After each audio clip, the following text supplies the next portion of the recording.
Hoje, 7 de dezembro, é o dia de Santo Ambrósio de Milão. Santo Ambrósio é uma das figuras mais empolgantes da Igreja ao findar do Império Romano. Nascido de uma nobre família romana em Trèveris, Alemanha, cerca do ano 340, quando o pai era governador das Gálias. Ambrósio foi educado em Roma, junto com o irmão Sátiro e a irmã Marcelina, virgem consagrada. Alguns meses após ter ordenado o massacre de Tessalônica, na festa do Natal de 390, Teodósio I prosterna-se no átrio da Basílica de Milão, em presença de todo o povo, desprovido de suas insígnias imperiais. Entre lágrimas, repete as palavras do rei Davi, profeta, no Salmo 119. Prostrada no pó está minha alma, restituí minha vida conforme vossa promessa. A crueldade com que abafara a rebelião de alguns habitantes dessa cidade fora mais própria aos tempos de Nero do que a justiça de um soberano cristão. Milhares de vítimas inocentes, entre as quais mulheres e crianças, foram massacradas. Logo que soube do acontecido, Ambrósio recriminou destemidamente o imperador com a força irresistível da verdade, apresentada por inteiro e sem contemporizações. Vibrante do desejo de incitar o monarca ao arrependimento, o santo escreve-lhe numa carta: se eu me calar, se o sacerdote não advertir a quem erra, aquele que tiver errado morrerá em sua culpa, e o sacerdote será réu de pena por não haver admoestado a quem errou. Escrevo isto não para te confundir, mas para que tires esse pecado do teu reino e o faças humilhando tua alma diante de Deus. Eu não ousarei oferecer o sacrifício se tu quiseres assistir. Assim como não seria lícito, tratando-se do sangue de um inocente, seria lícito, tratando-se do sangue de muitos? Não acho. Triunfaram a firmeza e a doçura do santo sobre a altivez do monarca. Nessa mesma ocasião, o César penitente ainda ouviu outra censura. Segundo um costume arbitrário importado do Oriente, Teodósio levantou-se no início do ofertório e dirigiu-se para a parte alta do coro, lugar reservado aos clérigos. Era essa uma distinção descabida, e Ambrósio aproveitou a oportunidade para dar-lhe um fim. Senhor, só os ministros sagrados têm o direito de penetrar no santuário. A púrpura faz os imperadores, não porém os sacerdotes. Foi a mensagem enviada durante a cerimônia por meio do seu arquidiácono. Tal lição marcou profundamente o espírito de Teodósio e o fez exclamar mais tarde: encontrei um só homem que me dizia a verdade sem véus, o bispo Ambrósio. Essa atitude admirável nos sugere interessantes considerações a respeito da harmonia e beleza postas por Deus na ordenação de suas criaturas. Com efeito, por disposição divina, os homens em geral devem ser governados por algum poder ou instituição humana. Assim, São Paulo nos ensina na carta aos Romanos. Todos se submetam às autoridades constituídas, pois não existe autoridade que não venha de Deus, e as autoridades que existem foram estabelecidas por Deus. Porém, os detentores do poder humano devem manter sempre viva a noção de que, em face de Deus, Senhor de todas as coisas, as grandezas terrenas são insignificantes. Consideradas em função da eternidade, elas passam e se afundam na poeira da história. No entanto, como a natureza humana, quando exaltada a uma situação preeminente, facilmente se deixa embrenhar pelos sinuosos caminhos da soberba, a Santa Igreja de Cristo, como mãe vigilante e zelosa, se faz presente através de seus ministros, alertando, pondo freios, repreendendo. Em suma, servindo de contraforte sagrado ao desvio dos poderes da terra exacerbados.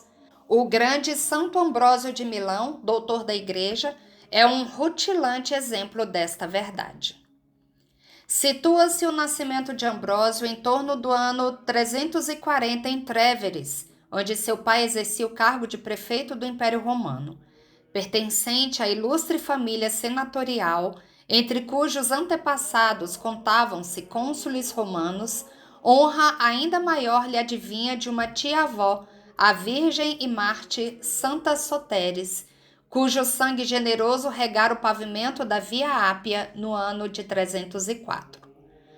Com os irmãos Marcelina e Sátiro, a infância e juventude de Ambrósio transcorreram em Roma, onde a mãe se estabelecera após a morte prematura do marido, ocorrida nas Gálias.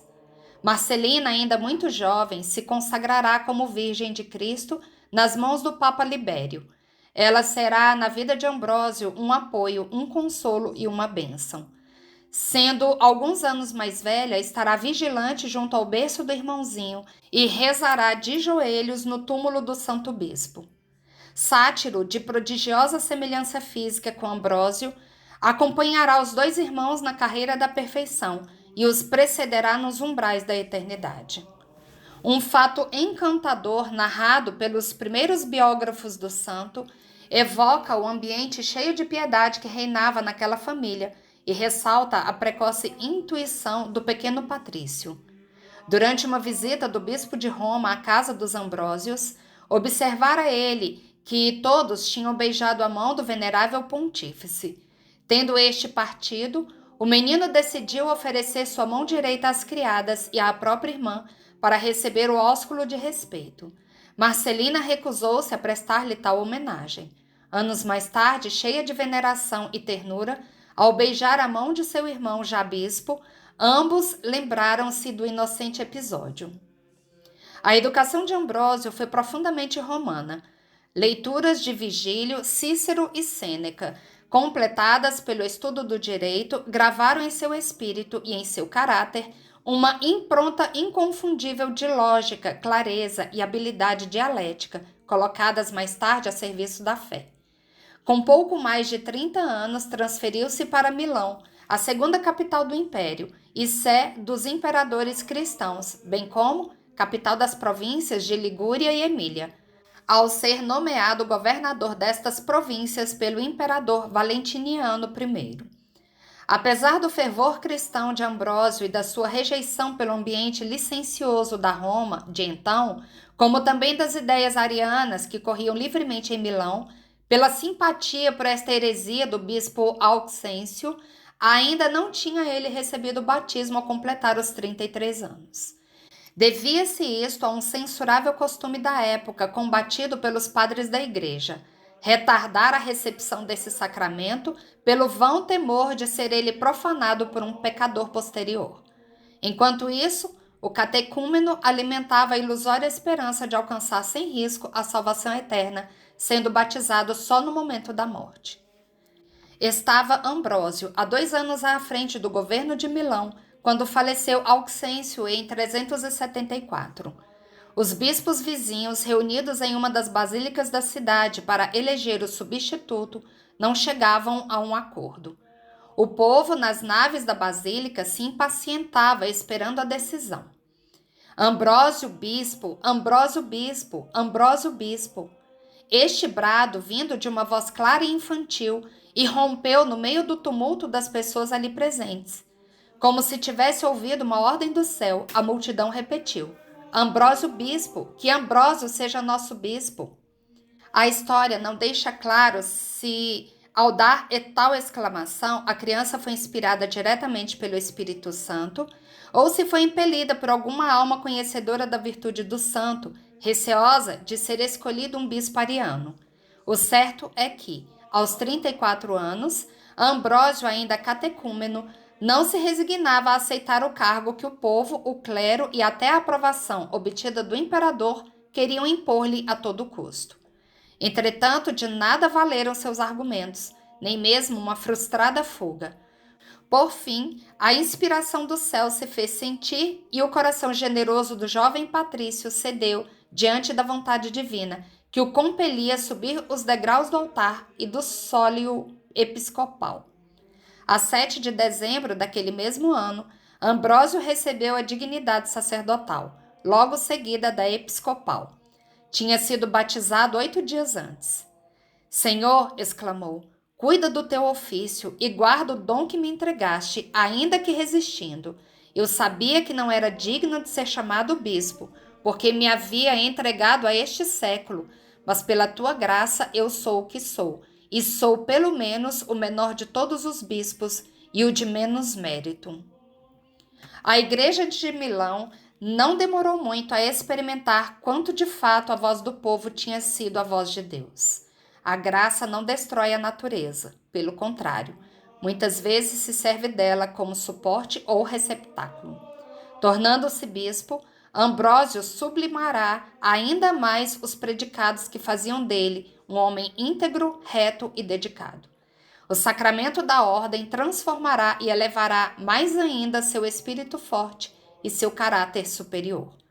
Uma de suas primeiras preocupações foi proporcionar ao clero de sua diocese os melhores meios de formação e progresso nas vias da santidade.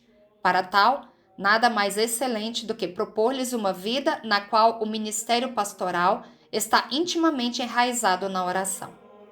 Quem discute que estas duas coisas são as melhores em atenção à devoção dos cristãos, os serviços dos clérigos e as instituições monásticas? Esta para a medida e moralidade na formação, aquela para a renúncia acostumada e a paciência. Esta, como num teatro, aquela em segredo. Esta é observada, aquela é escondida. Por isso, o bom atleta diz: tornamo-nos um espetáculo para o mundo, para os anjos e para a humanidade. Primeira carta de São Paulo aos Coríntios, capítulo 4. Ambrósio organizou sua vida segundo este ideal. Reuniu em torno de si, numa mesma casa, todos os clérigos, constituindo o que ficou chamado de presbiterium. Nessa comunidade, cada um tinha seu lugar e sua função. Os sacerdotes, diáconos e aspirantes às ordens sagradas rezavam, liam, escreviam e trabalhavam juntos, sendo uns para os outros um fraternal apoio e estímulo na conquista da santidade. O santo bispo considerava tal modo de viver como a salvaguarda, o poder, a alegria e a liberdade do sacerdócio. Sua solicitude na procura da perfeição alcançava os mínimos detalhes. Nada de vulgar seja encontrado nos sacerdotes, nada de popular, nada à maneira, uso ou costumes das multidões desordeiras. Convicto de que o êxito das obras de apostolado se fundamenta em uma vida interior bem conduzida, escreveu: muito auxílio e graça vem para os sacerdotes, se estes se submetem com empenho desde a juventude à disciplina e à integridade de uma regra, pois ao voltar para o mundo, eles se separam dos usos e relações mundanas.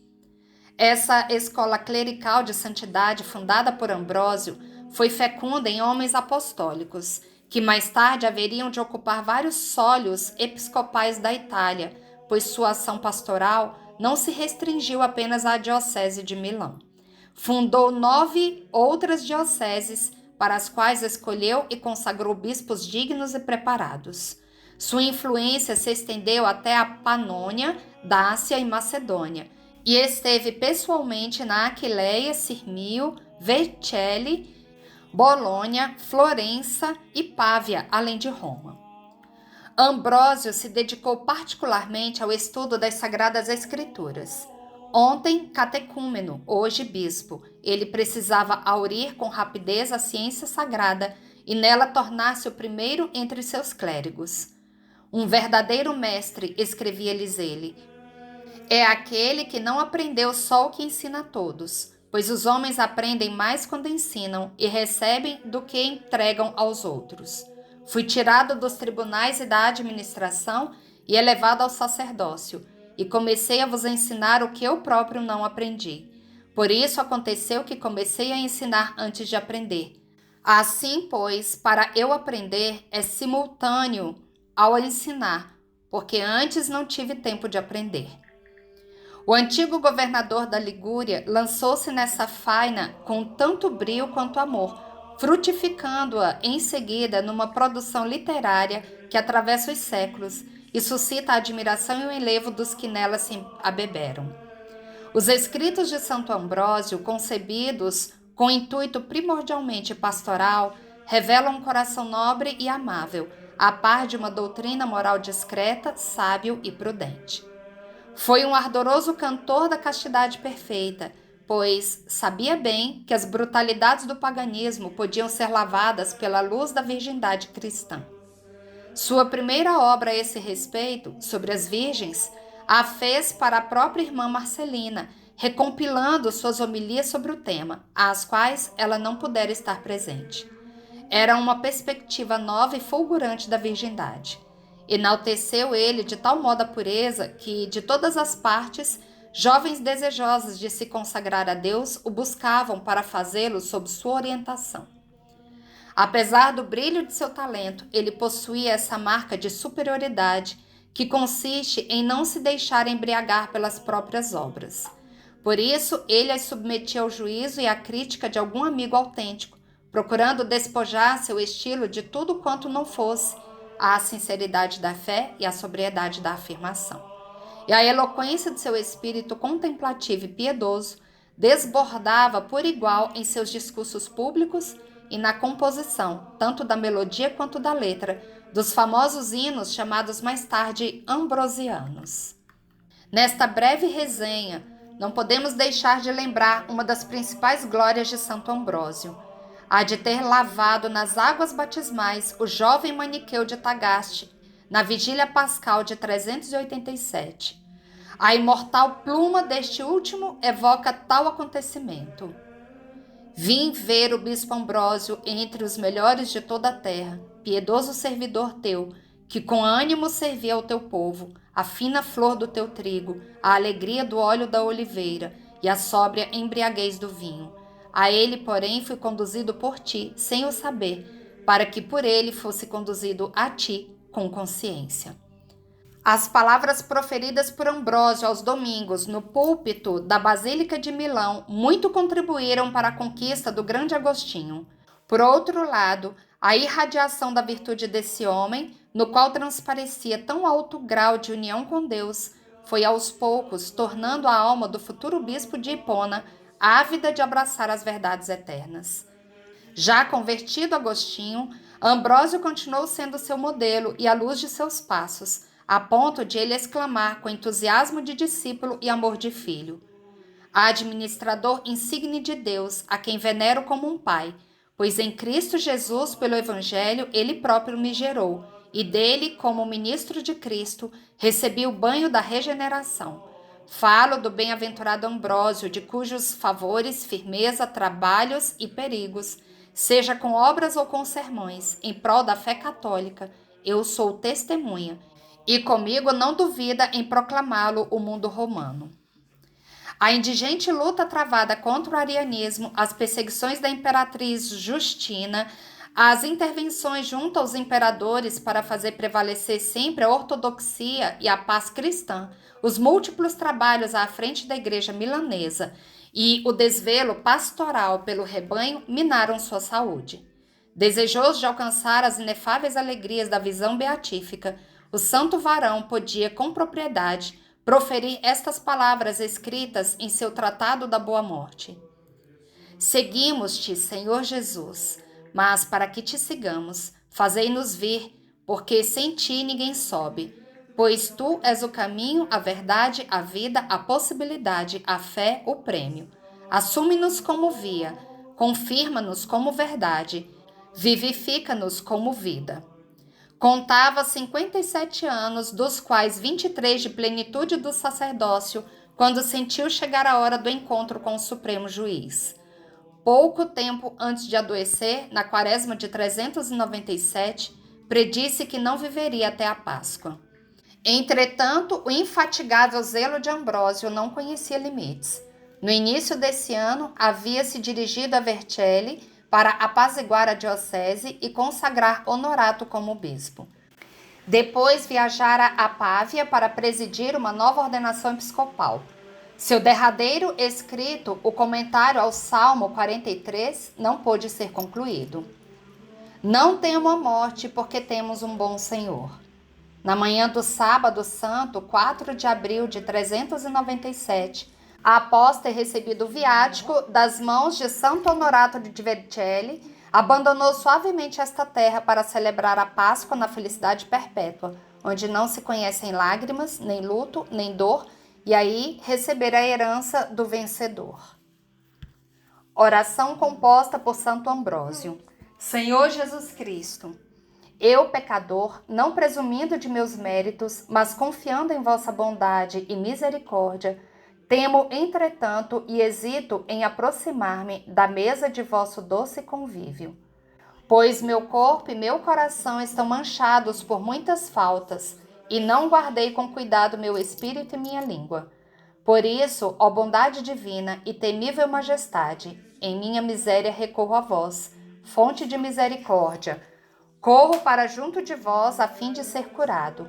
Refugio-me em vossa proteção e anseio ter como Salvador aquele que não posso suportar como juiz. Senhor, eu vos mostro minhas chagas e vos revelo minha vergonha.